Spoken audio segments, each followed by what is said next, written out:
Year 3, man.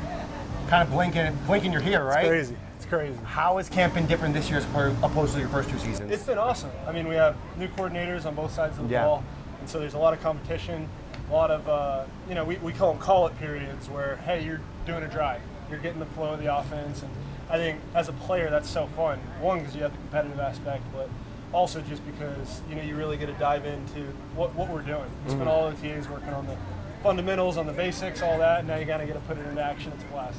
So I've seen a lot of people talking about and talking to your coaches too. They're really impressed with your camp so far.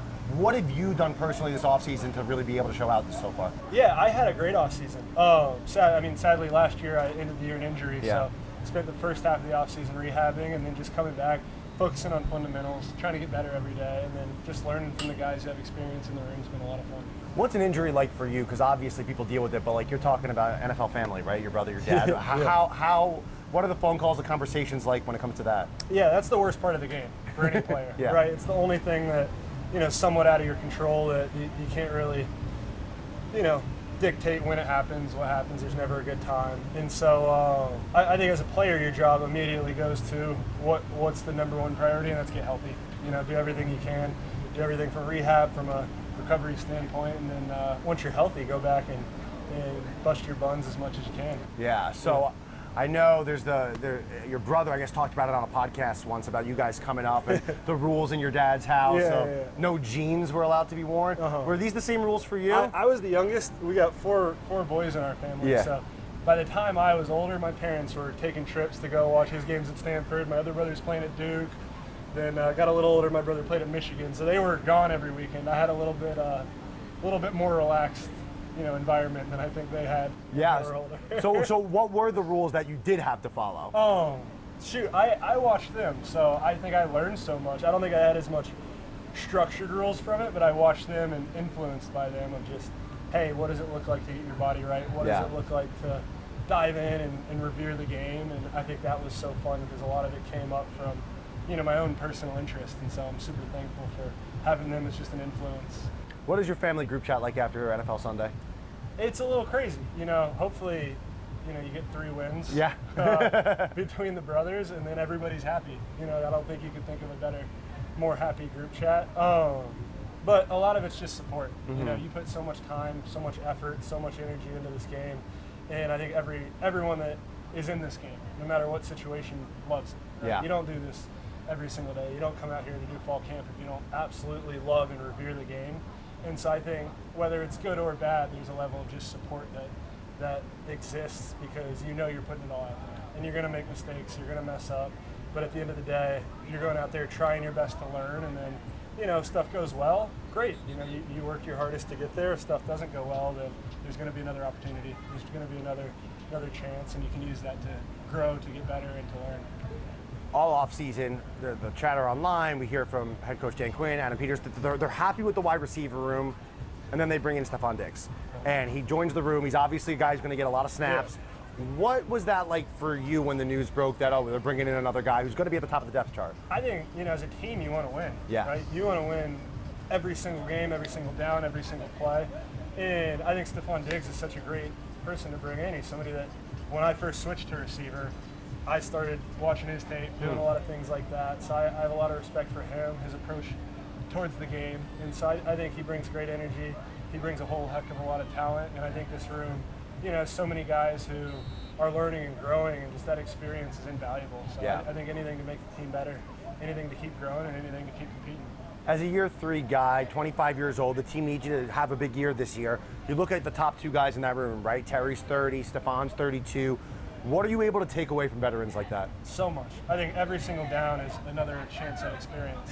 And, obviously, getting the experience yourself is valuable.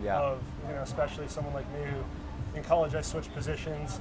Every single rep was twice as valuable as the one before, right? And so I think when you have it from that, but then when you have guys like Terry, like Stefon that you can learn from, it's even more valuable because they've seen, 8 and 10 years now of reps, of experience in the NFL too. And so I think when you see that and you get to watch it firsthand and just more than anything, watch it, right? You can learn from what they tell you, what they say, but to just be able to listen with your eyes and see what they're doing on the field and see what works, see what doesn't, see how they react to their plays. You know, if they have something and you're like, oh, that looked really good, but you see them coming off like, I could have done this better. Then you see the detail of it, you see the intention of it, and that goes so much further than anything else, right? Anything than just watching tape on your own of guys and guessing what they're thinking. But I think, again, it's so valuable to have that experience.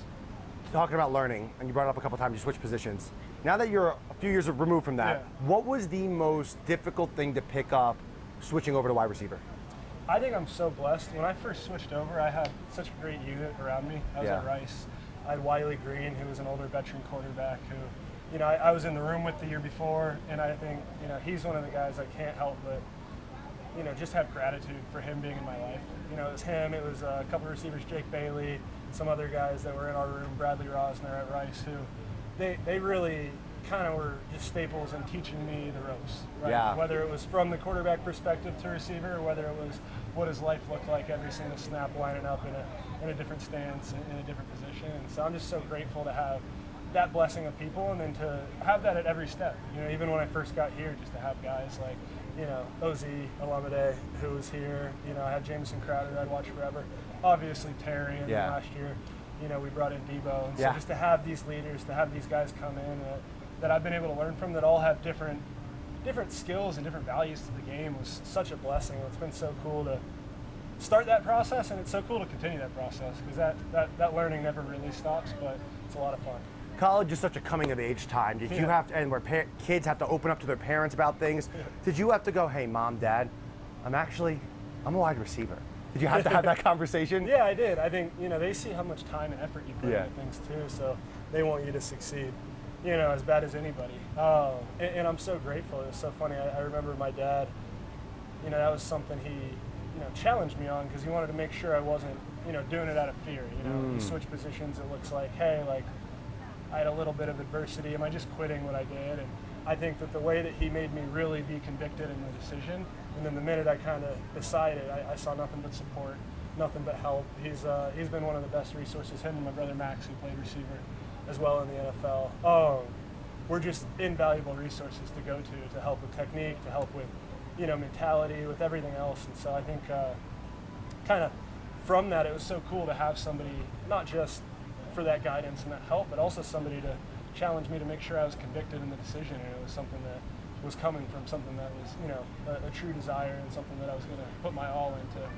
I know the answer is win, but year 3, it's a big year for NFL players. That's a lot of jumps are hoping to have. What do you hope for you personally? I know team, but for you, what do you want to see out of your production this season? Yeah, I think as a player, you focus so much on the small. Yeah. You focus on one rep at a time, one thing. You know, you see guys have success all different times. My dad, it took him till year 5 to be a starter in the NFL. My brother was a starter from day 1, right? You see all these different journeys and all these different experiences that you see. And I think sports is such a great lesson for every single person every single day, because you get to work through that, but then you learn the value of faith, you learn the value of surrendering, and you learn the value of, you know, trusting the process. You know, things can go perfect, things can go horrible, but what is it that you're able to contribute and do on a daily basis? And I think that's honing into the old saying of do your job. You know, if your job's to block a D end on a crack, do that as best as you can. If your job's to get Gatorade, do that as best you can. And, you know, I think over time you start to see widespread results from that. But I think if you focus on that, there's not a lot of productivity, not a lot that gets done from a mindset of a player. And so I think just diving into that every single day, being intentional, being purposeful, and going at every rep with competition, with passion, and with you know, the experience that it brings. It sounds like you take a lot of pride in blocking. Where does that come from? Oh, yeah, my dad was a great blocker.